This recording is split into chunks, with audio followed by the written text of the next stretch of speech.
안녕하세요, 이지입니다. 이번 시간에는 바스트롭스 디지즈에 대해서 알아볼 것입니다. 그런데 바스트롭스 디지즈는 보다도 더 중요하게 다룰 것은 포스테리어 이것과 연관되어서 포스테리어 에피두랄 시스트가 생기는 경우가 있습니다. 포스테리어 에피두랄 스페이스의 미들라인에 주로 위치하는 뭐 시스트라든지 아니면 파이브로틱 매스 같은 것이 동반이 될 수가 있습니다.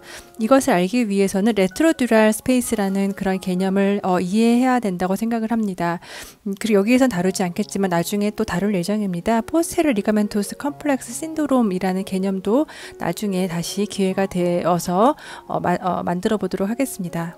바스트롭스 디지즈는 여기 라드소스 이미 그 사이트에 들어가시면 잘 보실 수 있는데 이렇게 스피노스 프로세스가 있는데 이 사이의 간격이 이렇게 유지되지 못하고 서로 붙어버립니다. 그래서 서로 이렇게 붙어버려서 그로 인해서 여기에 디제너레티브 체인지가 생기는 것을 말하게 됩니다. 그래서 스피노스 프로세스가 서로 가까워져서 어프록시메이션이 되어서 서로 붙어버리는 어버트먼트를 보인다든지 인터스피노스 리가멘트가 태어가 되거나 아니면 여기에 서브콜티칼 시스트를 형성한다든지 스클레로시스를 보이게 됩니다. 일반 촬영에서도 잘 보이겠죠. 그래서 이런 인터스피노스 리가멘트를 따라서 태어뿐만 아니라 뭐 콘드로이드 메타플라지아에 의해서 여기에 이런 뭐 오시피케이션 이렇게 칼시피케이션이 볼 수가 있습니다. 그런데 그것뿐만 아니라 인터스피노스 벌사이티스가 생기고 그것이 리가멘트 플라붐을 뚫고 이렇게 포스테리어 에피두랄 스페이스에 이런 시스트라든지 아니면 파이브로틱 그런 매스를 보이는 경우가 있습니다. 그래서 MRI에서 본다면 주로 미들라인에 어떤 시스트나 파이브로틱 매스가 보이는 경우가 있어서 이게 과연 어디에서부터 오리진한 것인가 좀 궁금하실 경우가 있을 거라고 생각을 합니다. 그래서 바스트롭스 디지즈는 같은 말로 키싱 스피노스 프로세스 미들라인 페인을 야기하게 됩니다. 그래서 이렇게 이런 환자들은 하이퍼 익스텐션 할 때 굉장히 그 페인이 더 심해질 거라는 것을 예상할 수가 있습니다. 페인의 원인은 이렇게 포스티리어 파트에 이런 식으로 인터스피노스 스페이스에 있기 때문에 이런 환자에게서는 라디큘러 패시가 흔하진 않게 되겠죠. 하지만 이렇게 인트라스파이나 에피두랄 스페이스에 시스트를 형성하게 된다면 그로 인해서 그런 라디큘러 패시가 생길 수가 있습니다. 바스트롭스 디지즈 환자에게 있어서 그런 디스크 디지너레이션이라든지 스파이널 스테노시스, 특히 스폰딜로리세시스 같은 것을 이제 흔하게 볼 수가 있게 됩니다. 이런 바스트롭스 디지즈 환자에게 있어서 인터스피노스 벌사이티스가 리가멘트 플라붐을 뚫고 그런 스파이널 커널 안으로 들어오는 경우가 있다라고 말씀을 드렸는데 그렇다면 이제 아나토미를 살펴보겠습니다. 이 아나토미에서는 이렇게 인터스피노스 벌사이티스는 커뮤니케이션 하게 되는데 그것이 에피듀랄 스페이스의 시스트나 그리고 파셋 조인트 그리고 여기서는 나중에 다룰 예정입니다. 이런 펄세인트 아티큘라리스 디펙트 이렇게 서로 다 커뮤니케이션 하기 때문에 이것이 시스트가 여기저기서 서로 볼 수가 있습니다. 그 이미지를 이제 보도록 하겠습니다. 이렇게 파셋 조인트 스페이스와 연결되고 리가멘트 플라붐이 있습니다. 리가멘트 플라붐보다 조금 더 깊은 곳으로 이렇게 레트로듀랄 스페이스가 연결이 되고 그리고 또 다시 또 파셋 조인트와 연결이 됩니다. 이러한 레트로듀랄 스페이스의 초록색은 이렇게 인터스피노스 리가멘트가 보이고 있는데 인터스피노스 벌사이티스와 서로 연결이 됩니다. 여기 리가멘트 플라붐이 있는데 이런 리가멘트 플라붐을 뚫고 확대해서 보면 리가멘트 플라붐을 뚫고 그 안으로 포스테리어 에피두랄 스페이스로 들어간 것을 알 수 있습니다. 그래서 이것이 바로 레트로듀랄 스페이스입니다. 레트로듀랄 스페이스. 여기 리가멘트 플라붐입니다. 리가멘트 플라붐보다 더 뒤에 있는 구조물이 레트로듀랄 스페이스입니다.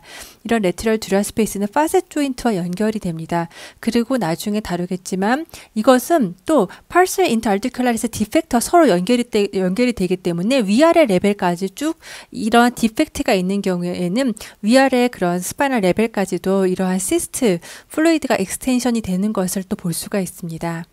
이렇게 리가멘트 플라붐을 뚫고 인터스피노스 벌사이티스가 이렇게 삐져나오는 이것은 파셋 조인트에서 생기는 시노비얼 시스트와 유사하죠. 시노비얼 시스트, 파셋 조인트에 그런 오스토아스라이틱 체인지가 심하게 되면 그로 인해 조인트 이피전이 이렇게 삐져나오는 경우가 있잖아요. 그래서 그로 인해서 시노비얼 시스트가 생겨서 인접한 라디큘러 패시를 유발하게 되는데 여기도 마찬가지로 인터스피노스 벌사이티스가 리가멘트 플라붐을 뚫고 안으로 들어가게 됩니다. 이러한 레트로 듀랄 스페이스는 딱 전형적인 Y 쉐입을 보이게 됩니다. Y 쉐입 혹은 위시본 쉐입의 그런 컨피규레이션을 보인다라고 이제 기억하시면 됩니다. 전형적인 케이스를 보도록 하겠습니다. L34 레벨을 본다면 이렇게 스피노스 프로세스가 서로 굉장히 가까워져 가지고 그로 인해서 서브콜티칼 본의 그런 스클레로식 체인지와 그런 시스트를 형성한 것을 볼 수가 있습니다.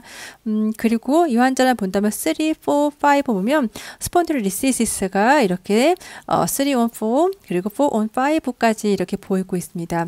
이런 여기 보면 스터 이미지인데 스터 이미지에서 인터스피노스 리가멘트가 보이는 이 레벨에서 하이 시그널 인텐시티의 그런 플루이드 시그널을 보이죠. 이것이 바로 인터스피노스 벌사이티스입니다.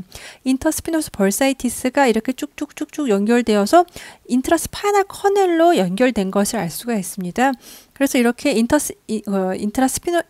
인트라스파이널 커넬 안으로 들어가 있는 포스테리어 에피듀랄 스페이스의 그런 시스트를 형성하게 되고 여기에서는 시스트 말고도 이렇게 로우신 인텐시티의 파이브로틱한 그런 매스도 같이 보이고 있습니다. 여기도 마찬가지죠. 이렇게 시스트를 형성하게 되고 이제 파이브로틱 매스. 엑시알 이미지에서는 조금 더 잘 보이게 되는데 이 환자가 디제너티브 스폰딜리시시스로 인해서 파셋 조인트 오스티오아스라이티스가 있습니다. 이런 파셋 조인트 오스티오아스라이티스의 플루이드가 레트로 듀럴 스페이스와 연결되고 여기서는 레벨이 좀 다르지만 인터스피노스 그 벌사이티스가 있게 되고 그것이 리가벤트 플라범을 뚫고 안으로 들어가게 됩니다. 그로 인해서 스테칼스텍을 컴프레션하게 되고 그런 카우다 이키나의 너브루트들을 다 컴프레션을 하게 됩니다. 그래서 이미지를 딱 봤을 때 이걸 보면 파셋 조인트 오스티오아스라이티스가 있기 때문에 그러면 파셋 조인트에서 오리진한 시노비얼 시스트인가 라고 생각해 본다면 시노비얼 시스트와 이렇게 연결성이 보이지 않죠. 그러니까 시노비얼 시스트는 아니죠. 그리고 미들라인에 있게 되고 이렇게 인터스피노스 벌사이티스가 있기 때문에 이것은 그런 바스트롭스 디지즈에 의해서 생기는 그것이 인터스피노스 벌사이티스가 연결된 그런 포스트 에피듀랄 미들라인 시스트인 것을 알 수가 있습니다. 이번에는 이제 바스트롭스 디지즈의 CT 파인딩을 보겠습니다. L34의 스피노스 프로세스가 서로 굉장히 어프록시메이션이 되어 있고 이것이 약간 좀 인라지먼트를 이제 보이게 됩니다. 그리고 여기서 본다면 이렇게 조그마한 스퍼까지 이렇게 보이게 됩니다. 스퍼가 보이게 되고 그래서 이것이 약간 좀 스피노스 프로세스가 약간 좀 노듈러하게 인라지먼트를 이제 보이게 됩니다. 이렇게 약간 스퍼 이렇게 깔끔하게 보이는 것이 아니라 이런 식으로 스퍼가 보이게 됩니다. 인터스피노스 스페이스가 굉장히 좁아져 있고 서로 붙어 있는 것을 알 수 있습니다. 전형적인 케이스를 또 보도록 하겠습니다. 이렇게 스피노스 프로세스가 서로 붙어버려서 여기에 이런 식으로 고신호 강도 T280 이미지인데 하이시나 인텐시티 인터스피노스 벌사이티스가 보이고 있습니다. 이 스피노스 프로세스가 서로 가까워져 있기 때문에 서브콜티칼 스클레로시스와 이러한 시스틱 체인지를 같이 보이고 있습니다. 그리고 여기서 본다면 아까 전에 본 것처럼 조그마한 스퍼들이 스피노스 프로세스에 스퍼가 형성된 것을 볼 수가 있습니다. 다음 환자도 보겠습니다. 이 환자도 역시 이렇게 서브콜티칼 시스트가 좀 크죠. 하지만 스피노스 프로세스가 굉장히 가까워져 있습니다. 그리고 굉장히 가까워져 있는 것을 알 수가 있습니다. 이 환자는 그와 더불어서 리가멘트 플라범이 굉장히 두꺼워져 있습니다. 그리고 디스크 익스트루전이 보이고 있습니다. 이런 환자에게 있어서 인터스피노스 벌사이티스가 있게 된다면 그것이 리가멘트 플라범을 뚫고 시스트가 보일 텐데 시스트랑 리가멘트 플라폼 그런 파이브로틱 체인지가 서로 막 섞여서 굉장히 좀 비장하게 보일 수 있을 거라고 생각을 합니다. 지금 맨 처음에 보여드렸던 것처럼 이렇게 뭔가 파이브로틱한 매스도 보이고 시스트도 보이고 이렇게 보일 수가 있을 것 같습니다. 다음 케이스를 보겠습니다.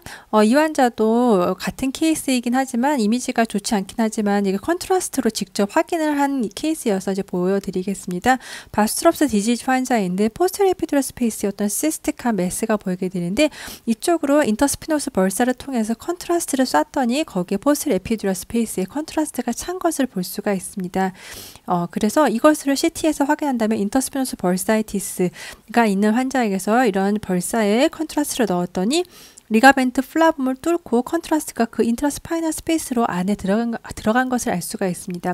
이것이 만약 파셋 조인트에서 오리지널 시노비얼 시스트였다면 이렇게 연결성이 보이지는 않았겠죠. 이것도 똑같은 케이스이긴 합니다. 한번 보자면 이렇게 인터스피노스의 벌사이티스가 있게 되고 여기에 이러한 시스트가 있는 것을 알 수가 있습니다. 이렇게 포스테리어 에피듀랄 스페이스에 시스트가 보이고 있습니다. 그래서 이런 인터스피노스 벌사에 벌소그램을 하였더니 컨트라스트가 이렇게 포스테리어 에피듀랄 스페이스에 찼습니다. 그런데 이 환자 같은 경우는 스폰딜로라이시스가 있는 환자입니다. 그래서 스폰딜로라이시스가 있을 때는 여기서 보여드린 것처럼 이렇게 이런 펄스 인터 아티큘라리스 디펙트를 통하여서 컨트라스트 여기에 그런 커뮤니케이션을 하게 되는데 레티럴 듀랄 스페이스뿐만 아니라 여기에 파셋 조인트와 그리고 펄스 인터 아티큘라리스와 인접한 파셋 조인트와 또 레티럴 듀랄 스페이스와 그리고 인터스피노스 리가멘트 사이에 있는 벌사이티스에 있는 플루이드가 모두 다 커뮤니케이션을 하게 됩니다. 이 환자도 그래서 마찬가지였던 스폰딜로라이시스가 있었던 환자였고 또 여기서 보자면 이렇게 파셋 조인트뿐만 아니라 파셋 조인트도 컨트라스 차고 있고 인터스피노스 벌사에 컨트라스가 차고 리가멘트 플라범을 이렇게 뚫고 나와서 포스트리어 에피듀랄 스페이스에 컨트라스트가 차고 있는 것을 볼 수가 있습니다. 근데 이 환자를 아마도 세스탈 이미지에서 얻었다면 그런 펄스 인터 아티큘라리스의 그런 디펙트를 통하여서도 컨트라스트가 찬 것을 조금 더 명확하게 좀 볼 수 있었을 거라고 생각을 합니다. 바스트롭스 디지즈 환자에게 있어서 포스텔 에피듀랄 시스트가 생기는 것을 계속 봤습니다. 그런데 이 환자는 이런 시스트 컴포넌트가 있긴 했지만 이런 시스트가 있지는 않았고 파이브로틱 매스가 있었다라고 되어 있었습니다. 한번 예시를 보자면 디제너티브 스폰딜로리시스가 있는 환자이고 언더라잉하게 바스트롭스 디지즈가 있어서 스피너스 프로세스가 어프로시메이션이 되어 있고 서브콜티컬 스클레로시스가 보이고 있습니다.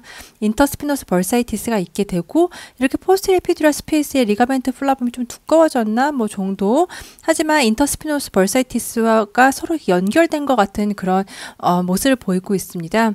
이것은 T2고 T1입니다. 페셋 이미지를 봤었으면 시스트인지 페이시인지 구분이 명확하게 됐을 텐데 T2에서 하이시렌 텐스티를 보이고 있습니다. 여기에서는 이 안에가 뭐 페이시인지 시스트인지 알 수는 없죠. 페셋 이미지가 있어야 되니까. 그런데 T1에서 보면 팻이 좀 많습니다. 하이시 인텐시티에. 근데 여기 로우시 인텐시티 에어리어가 있습니다. 이렇게 파이브로틱 매스가 이렇게 스파이널 포스트 에피듀랄 스페이스에 보이고 있습니다. 이 환자는 바로 그래서 시스트를 형성한 것이 아니라 이러한 파이브로틱 매스를 형성한 케이스입니다. 언더라인 이렇게 파셋 조인트 오해가 있죠. 그래서 인터스피노스의 벌사이티스가 이 안으로 들어갈 때 시스트 말고 이런 파이브로틱 그 매스로 형성된 것을 볼 수가 있습니다. 그래서 그런 것에서 이제 이렇게 애매하게 이게 시스트는 아닌데 웬 파이브로틱 매스가 좀 튀어나왔다라고 한다면 이런 바스트롭스 디지즈 환자에게서 생기는 그런 포스트 에피듀랄 스페이스의 그런 파이브로틱 매스의 가능성도 생각해 볼 필요가 있습니다.